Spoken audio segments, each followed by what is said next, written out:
പേര് ബാഹുലയൻ, വിളിപ്പേര് കല്യാണരാമൻ. കേരളത്തിലെ വിവിധ പ്രദേശങ്ങളിൽ നിന്ന് നിരവധി കല്യാണം കഴിച്ചതോടെയാണ് തിരുവനന്തപുരം വട്ടിയൂർക്കാവ് സ്വദേശിയായ ബാഹുലയന് ഈ പേര് വീണത്.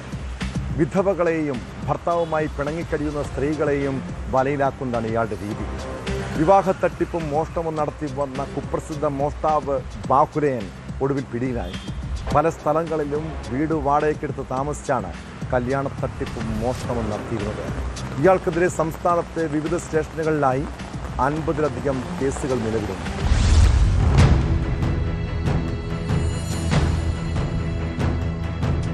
തിരുവനന്തപുരം വട്ടിയൂർക്കാവ് സ്വദേശി ബാഹുലയൻ, ഇരട്ടപ്പേര് കല്യാണരാമൻ.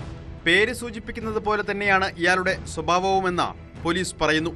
വിവിധ ജില്ലകളിൽ നിന്നായി ഇതുവരെ 22 പേരെ ബാഹുലയൻ വിവാഹം കഴിച്ചതായാണ് വിവരം. ബാഹുലയൻ, കല്യാണരാമൻ എന്നീ പേരുകൾക്ക് പുറമെ ദാസ് ബാബു, ബാബു, സുന്ദരൻ, രാജൻ, വിജയൻ തുടങ്ങിയ പേരുകളിലാണ് ഓരോ സ്ഥലത്തും ഇയാൾ അറിയപ്പെടുന്നത്. ജോലിക്ക് പോകുന്നുവെന്ന് പറഞ്ഞ് വിവിധ സ്ഥലങ്ങളിൽ വീട് വാടകയ്ക്കെടുത്തായിരുന്നു മോഷണവും വിവാഹവും. വിധവകളെയും ഭർത്താവുമായി പിണങ്ങിക്കഴിയുന്ന സ്ത്രീകളെയുമാണ് വലയിലാക്കിയിരുന്നത്. മധുവിധുവിനിടെ പ്രദേശത്തെ ആളൊഴിഞ്ഞ വീട് കണ്ടെത്തി മോഷണം നടത്തും. പിന്നീട് അവിടെ നിന്ന് മുങ്ങി അടുത്ത മേച്ചിൽപ്പുറം തേടുന്നതായിരുന്നു ഇയാളുടെ രീതി.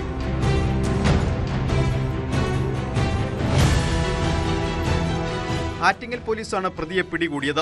കഴിഞ്ഞ ദിവസം ആറ്റിങ്ങൽ KSRTC ബസ് സ്റ്റാൻഡിന് സമീപത്തെ ലോഡ്ജിൽ ഇയാളുണ്ടെന്ന രഹസ്യവിവരത്തിന്റെ അടിസ്ഥാനത്തിൽ നടത്തിയ തെരച്ചിലിലാണ് അറസ്റ്റ്.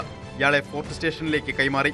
നെയ്യാറ്റിൻകര മുതൽ കാസർഗോഡ് വരെ വിവിധ പോലീസ് സ്റ്റേഷനുകളിലായി പിടിച്ചുപറി, മോഷണമടക്കം 50-ലധികം കേസുകൾ ബാഹുലയനെതിരെയുണ്ട്. തിരുവനന്തപുരത്ത് ഒരു വൃദ്ധയുടെ 7 പവന്റെ മാല മോഷ്ടിച്ച കേസിൽ പിടികിട്ട പുള്ളിയാണ്. ഈ കേസിൽ ഇയാളുടെ ബന്ധുക്കളായ 4 പേർ നേരത്തെ പിടിയിലായിരുന്നു.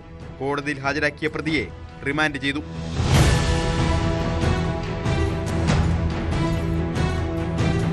ന്യൂസ് 18 തിരുവനന്തപുരം.